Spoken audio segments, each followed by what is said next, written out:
जय महाराष्ट्र मंडळी, बातमी येते थेट कोकणातून। भाजपाचा दारुण पराभव। तर ठाकरे बंधूंनी आणि महाविकास आघाडीने भाजपाचं सर्व जागांवर डिपॉझिट जप्त करून मिळवलाय विक्रमी प्रचंड विजय। नेमकी कोणती निवडणूक होती? निवडणूक जरी छोटी असली तरी त्याचे परिणाम मात्र पूर्ण जिल्ह्यात पसरणार। राणे आणि त्यांच्या कट्टर राणे समर्थकांचा झालेला पराभव नेमकं काय सांगतो? कोकणात कसा 27-0 ने भगवा फडकला ते आपण सविस्तर बघणार आहोत। चॅनलवर जर तुम्ही नवीन असाल तर चॅनल सबस्क्राइब करून बेल आयकॉन प्रेस करा, म्हणजे रोज नवनवीन राजकीय तथा इतर घडामोडी तुम्हाला बघायला मिळतील। आणि तुम्ही जर कट्टर महाविकास आघाडी समर्थक आणि उद्धव ठाकरे समर्थक असाल तर कमेंटमध्ये तसं लिहायला विसरू नका। तर आपण सुरुवात करूया की नेमकं काय झालंय। कोकणात भगवं वादळ आलं। भगव्या वादळात 27-0 ने भाजपाचा झालाय पालापाचोळा। नेमकी कोणती निवडणूक होती ते बघूया।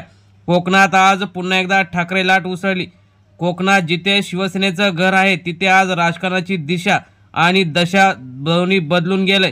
27-0 ने होय, संपूर्ण 27 जागांवर महाविकास आघाडीचा एकतर्फी विजय झालेला आहे। भाजपाचा एकही उमेदवार विजयी झाला नाही, उलट बहुतांश ठिकाणी डिपॉझिट सुद्धा गमावला आहे। आणि याच विजयाने महाराष्ट्राच्या राजकारणात एक मोठा राजकीय बॉम्ब सुद्धा फुटलेला आहे। कोकण म्हणजे शिवसेना आणि शिवसेना म्हणजेच कोकण। कोकणाचं जे काही पूर्वीपासूनच ठाकरे कुटुंबावर आणि शिवसेनेवर प्रेम आहे। मुंबईत सर्वात जास्त असलेला कोकणी माणूस, त्याच कोकणी माणसाने मुंबईवर ठाकरेंचा भगवा फडकवण्यास गेल्या 30 वर्षापासून मदत केली। तोच कोकणी बांधव आता कोकणात सुद्धा शिवसेना वाढवण्यास आणि मनात रुजवण्यास सुरुवात करत आहे। बाळासाहेब ठाकरे यांच्यावर मनापासून प्रेम करणारा कोकणी माणूस 1966 शिवसेना स्थापन झाल्यापासून साहेबांसोबत आहे। तोच त्यानंतर उद्धव ठाकरे यांच्यासोबत राहिला, परंतु मधल्या काळात राणे यांच्यासोबत काही कोकणी माणूस गेला होता। परंतु आता सुद्धा त्याला कळून चुकलं की कोकणाचा खरा विकास आणि कोकण जर पुढे न्यायचा असेल तर ठाकरे बंधूंशिवाय पर्याय नाही। कारण बाकीचे नेते फक्त कोकणाचं सौंदर्य ओरबडून खात आहेत आणि आपापल्याच पोट भरत आहेत, उद्योग बाहेर नेत आहेत, काहीच आणत नाहीत। त्यामुळे आता उद्धव ठाकरे यांच्याशी आपण पाठीशी कणखर उभे आहोत असा संदेश त्यांनी या छोट्या झालेल्या निवडणुकीत परंतु मोठा विजय मिळवून ठाकरे बंधूंना दिलेला आहे। कोकणातील या निवडणुकीकडे सगळ्या महाराष्ट्राचं लक्ष लागलं होतं। कोकणामध्ये सिंधुदुर्ग, रत्नागिरी हे महत्त्वाचे 2 जिल्हे। या जिल्ह्यात पर्यटन असो किंवा इतर जी काही ठिकाणे आहेत ती महाराष्ट्रातील सर्वात जास्त प्रसिद्ध अशी आहेत आणि गोव्यापेक्षाही सुंदर असं कोकण। त्याचा फायदा तेथील स्थानिक जनतेला व्हावा यासाठी ठाकरेंनी पूर्वी प्रयत्न केले होते। मात्र तेथील स्थानिक जे भाजपाचे नेते आहेत त्यांनी तो प्रयत्न हाणून पाडला होता। परंतु कोकणातील जनतेला आता कळून चुकलं की ठाकरेंशिवाय पर्याय नाही आणि विकास पाहिजे तर दोन्ही ठाकरे बंधूच विकास करू शकतात। मराठी माणसाचा, कोकणी जनतेचा जो काही स्वाभिमान आहे तो फक्त ठाकरे बंधूच राखू शकतात। त्याचीच बीज आता या निवडणुकीत पेरली आणि तीच बीज आणि त्याची जी झाडाची फळं ही आज मिळाली आणि 27-0 ने ठाकरे बंधूंचा हा विजय झाला। म्हणूनच गावागावातून खेड्यापाड्यातून शिंदे गटाला हाकलून ठाकरे गटाचे झेंडे फडकले। शिवसैनिकांनी रात्रंदिवस काम केलं। तरुण मुलं मुली सुद्धा या मोहिमेत उतरली होती। म्हणूनच 27 पैकी 27 जागांवर महाविकास आघाडीचे उमेदवार विजयी झाले होते। यावेळी माजी आमदार असलेले आणि जिल्हा प्रमुख असलेले वैभव नाईक यांनी चमत्कार घडवून जनतेने ह्याचा विजय हा राणे यांचा पराभव करून सर्वत्रच आपण विजय होणार असं सांगितलं। शांत, संयमी पण लढाऊ रथी असलेले वैभव नाईक हे कोकणाच्या जनतेच्या मनात खास स्थान आहेत। गेल्या काही महिन्यात त्यांनी गावागावात फिरून आपले विचार मांडले। आपले शिवसैनिक पण विकायचं नाही असं सांगून त्यांनी लोकांना जागं केलं। त्यांच्या नेतृत्वाखाली आघाडीने अशी मोहीम उभारली की भाजपाचे उमेदवार दिसेनासे झाले। या विजयात फक्त मतांचा नव्हे तर भावनांचा समुद्र उसळला। प्रत्येक मतदाराला वाटलं आम्ही उद्धव साहेबांसाठी उभे आहोत। त्यामुळे 27-0 असा ऐतिहासिक निकाल लागला। भाजपाचं डिपॉझिट गेलं। कोकणात शांतता, मातोश्रीवर उत्सव सुरू झाला।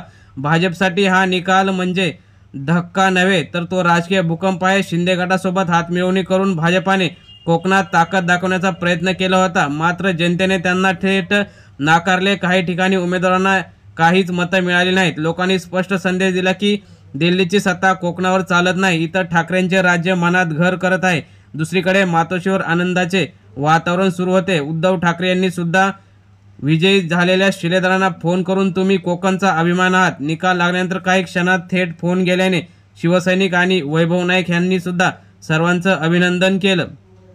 एका रात्री गावात ढोल ताशे सुरू असताना झालेला भाजप आणि शिंदे गट यांनी केलेला हल्ला तोही लक्षात राहील असं सांगितलं।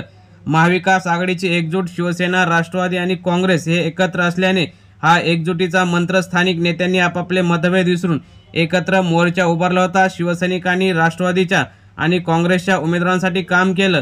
सर्व पक्ष कार्यकर्ते एका झेंड्याखाली आले, उद्धव ठाकरे यांच्या नेतृत्वाखाली। म्हणूनच हा विजय फक्त संख्येचा नाही तर हा शक्तीचा विजय आहे। जनतेचा बदललेला मूड सुद्धा यावेळी दिसला। कोकणात लोकांचं मनोबल पूर्णपणे ठाकरे सेनेकडे झुकलेलं दिसलं। गावागावात लोक म्हणत होते, राजकारणात विश्वास तोडणाऱ्यांना धडा शिकवायचा। उद्धव साहेब शांत आहेत, पण कोकणातील माणूस विसरत नाही। लोकांनी त्या भावनेतून मतदान केलं। महिलांनी, तरुणांनी, शेतकऱ्यांनी सर्वांनी ठाकरेंच्या नावावर बटन दाबलं आणि निकाल लागला तेव्हा सर्वांनी एकच सांगितलं की हा फक्त विजय नाही तर हा जनतेचा बदल आहे आणि तो बदल यापुढेही होईल। राजकीय विश्लेषक सुद्धा सांगतात की हा निकाल आगामी ज्या काही निवडणुका येतील त्यासाठी महत्त्वाचा ठरेल। ही निवडणूक जरी सोसायटीची असली तरी मात्र अनेक ठिकाणी या निवडणुकीचे परिणाम दिसतील। हा निकाल फक्त सिंधुदुर्ग, रत्नागिरी जिल्ह्यापुरताच नाही तर महाराष्ट्राच्या प्रत्येक जिल्ह्यात चर्चेचा विषय झाला आहे। ठाकरेंची लाट परतली असं लोक म्हणतात। शांत, सुसंस्कृत पण ठाम नेतृत्व असलेल्या उद्धव ठाकरे यांच्यावर जनता पुन्हा प्रेम करते। राजकीय पंडितही मान्य करतात की 27-0 हा निकाल म्हणजे ठाकरे ब्रँडच्या पुनर्जन्माचा पहिला सिग्नल आहे। आगामी महानगरपालिका, विधानसभा ज्या पुढील 4 वर्षांनी होणार त्यामध्ये सुद्धा ठाकरे बंधू एकत्र येऊन चमत्कार घडवतील असं त्यांनी सांगितलं। महाराष्ट्रातील हा नवीन सुरू झालेला अध्याय महाराष्ट्रात राजकीय समीकरणं बदलू लागली आहेत। भाजपा शिंदे गटातील तणाव उघडपणे दिसू लागला आहे। राणे यांनी सुद्धा शिंदे यांच्यावर टीका केली होती। कोकणात उभा राहिलेला हा जनतेचा विश्वास आगामी निवडणुकांमध्ये महाराष्ट्रभर पसरू शकतो आणि जर तसं झालं तर 2025च्या निवडणुका पुन्हा ठाकरे विरुद्ध बाकी सर्व अशी चिन्ह होण्याची स्पष्ट संदेश देत आहे। त्यामुळे कोकणात 27-0 हा फक्त आकडा नाही तर जनतेचा तो विजयाचा जो काही मालारू आहे आणि तो विश्वासाचा विजय आहे असं त्यांनी सांगितलं। त्यामुळे आता येणाऱ्या प्रत्येक निवडणुकीमध्ये ठाकरे बंधू असतील किंवा महाविकास आघाडी यांच्या समोर भाजपा, शिंदे गट आणि अजित पवार यांचा टिकाव लागणार नाही असंच दिसतं।